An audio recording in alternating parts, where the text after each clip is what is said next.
magbayanihan na tayo kasi yung first top 10 with the highest na reaction tsaka likes and shares, sila yung makukuha sa first dinner together with Nawat, yung mga Miss Universe contestants with the top 10 highest reactions sa Facebook.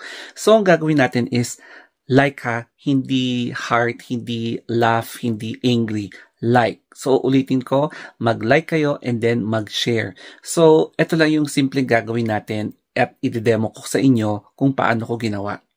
Bale, gusto ko lang bumawi kasi heart yung ginawa ko and i-correct natin from heart to like. Tandaan nyo, like ha.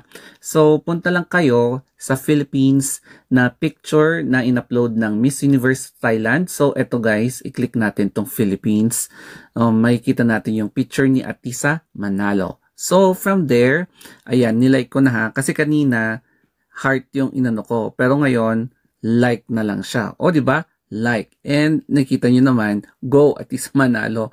And syempre i-share nyo, no? 101k shares na siya. So, syempre ang gagawin natin is i-share na rin. Ayan.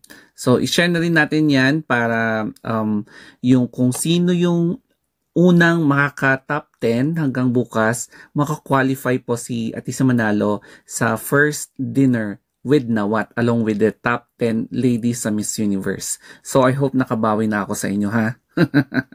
Basta importante, like, hindi heart. Like lang, tapos share. Ngayon, umabot na po tayo sa 1 million reactions ni Atisa Manalo sa kanyang photo na naka-upload sa Miss Universe Thailand. However, mai-invalidate yung mga nag-react ng heart, react ng ha-ha-ha, nag-react ng angry or sad. Ang mai-validate lang is yung like, tapos yung share. So, sana na nakita nyo kung paano ko nang i-demonstrate. So, medyo nabubululan na ako ngayon.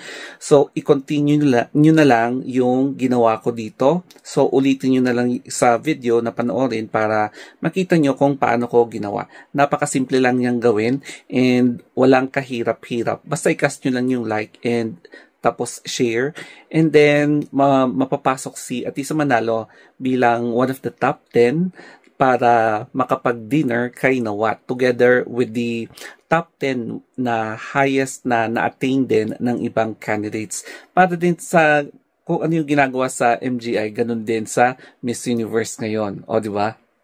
O, ayan. Nagawa ko na yung part ko ha. So, makikita niyo yung picture ni Atisa Manalo and Nawat. So, yes, part din si Nawat sa Miss Universe organization, kaya andun siya na nag-accommodate especially sa mga newly arrived na contestants. So, paano yan? I hope na natutunan nyo kung paano mag-like tapos mag-share lang.